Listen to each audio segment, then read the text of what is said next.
और ट्रंप के सलाहकार और White House deputy chief Stephen Miller का धमकाने वाला बयान आया है। दुनिया ताकत के दम पर चलती है। वेनेजुएला अब अमेरिका के कंट्रोल में है। ये देखिए, ग्रीनलैंड को लेने के लिए मिलिट्री ऑपरेशन की भी जरूरत नहीं पड़ेगी। अमेरिकी सेना के सामने कौन खड़ा होगा, ये स्टीफन मिलर कह रहे हैं। सीधे सीधे तमाम देशों को चुनौती देते नजर आ रहे हैं। ये चुनौती कोलंबिया के लिए भी है, ये चुनौती तमाम लैटिन अमेरिकी देशों के लिए। सीधे सीधे अमेरिका अब तमाम देशों को धमकाता नजर आ रहा है। और यही अमेरिका मनीष जाकर यूएन में कहता है कि हमने कोई कब्जा थोड़ी कर लिया, हमने कोई जंग थोड़ी छेड़ दी, बचा क्या है। बिल्कुल, देखिए जिस तरह से इस वक्त अमेरिका के राष्ट्रपति डोनाल्ड ट्रंप और उनके सलाहकार, उन्हें तो बस यही लगता है कि वो अब दुनिया के शहंशाह बन गए। ये अलग बात है कि एक जगह मैंने पढ़ा था कि एक कब्र के बाहर लिखा था कि यहाँ वो लोग दफन है जिन्हें लगता था कि वो दुनिया चलाते हैं। तो सबका समय आता है। इस वक्त राष्ट्रपति ट्रंप को यही लग रहा है कि वो अजेय हैं, वो सिकंदर हो चुके हैं, उसे कोई नहीं रोक सकता है।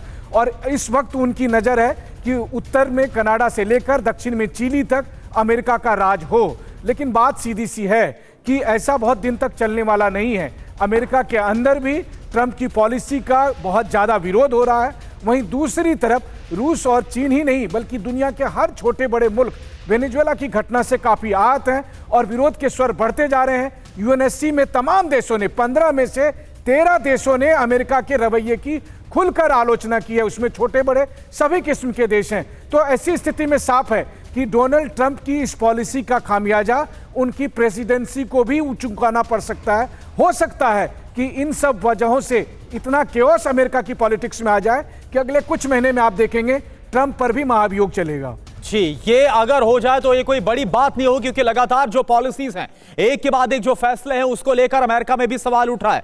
एक और बड़ी खबर क्या है, ब्रिटेन की संसद में उठा है मादुरो का मुद्दा। ब्रिटिश सांसद ने अपहरण पर सवाल उठाए हैं। ब्रिटिश पीएम और उनकी पत्नी को उठा लिया जाए।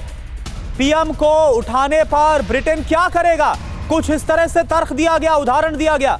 ब्रिटेन के विदेश मंत्री ने कहा मादुरो और ब्रिटिश पीएम की तुलना नहीं की जा सकती है। और वहीं देखिए, कोलंबिया के राष्ट्रपति की ट्रंप को चेतावनी सामने आई है। अमेरिकी धमकियों का असर नहीं है। अमेरिका ने हमला किया तो हम जंग लड़ेंगे, ये कहा है पेट्रो ने। ट्रंप ने धमकी दी तो दोबारा हथियार उठाऊंगा, ये कहा है पेट्रो ने अमेरिकी धमकियों को सुनने के बाद।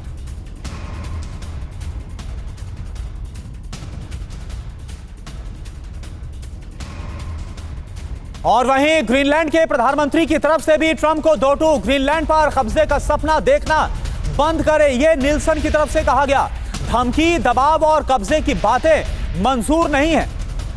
तो ग्रीनलैंड की तरफ से भी जो बयान है, प्रतिक्रिया है, वो लगातार डोनाल्ड ट्रंप का जो रुख है, जो वार्निंग, जो धमकियां हैं, उसको लेकर सामने आ गया है। तो कोलंबिया और ग्रीनलैंड की यलगार अमेरिका से जंग को तैयार है, यह साफ तौर पर कहा गया। पूरी इंफॉर्मेशन बिग वॉल पर आप देखिए। अमेरिका और पड़ोसी देशों में टकराव और ज्यादा बढ़ गया हो, और इसके लिए जिम्मेदार कौन है, लगातार आप सुन रहे हैं ट्रंप का बयान। कोलंबिया, ग्रीनलैंड ने जंग की तैयारियां शुरू कर दी है अमेरिका के खिलाफ। आप देखिए कोलंबिया की तरफ से क्या कहा गया, धमकियों का कोई असर नहीं होगा, कोई फर्क नहीं पड़ता। तो ग्रीनलैंड ने ऐसे रिएक्ट किया है ये बोलकर कि कब्जे का सपना देखना अमेरिका बंद कर दे। कोलंबिया ने आगे क्या कहा, हमला किया तो फिर हम जंग लड़ेंगे। ग्रीनलैंड की तरफ से कहा गया कि दबाव और कब्जे की बातें बिल्कुल भी मंजूर नहीं होंगी। कोलंबिया, यूएस के सामने घुटने हम नहीं टेकने वाले। तो ग्रीनलैंड का रिएक्शन, धमकी देना बंद करे डोनाल्ड ट्रंप। तो आप देखिए ये जो मौजूदा हालात है वो इस वक्त नजर आ रहे हैं, टेंशन और ज्यादा एस्केलेट हो रही है, खासतौर पर लैटिन अमेरिकी क्षेत्र में।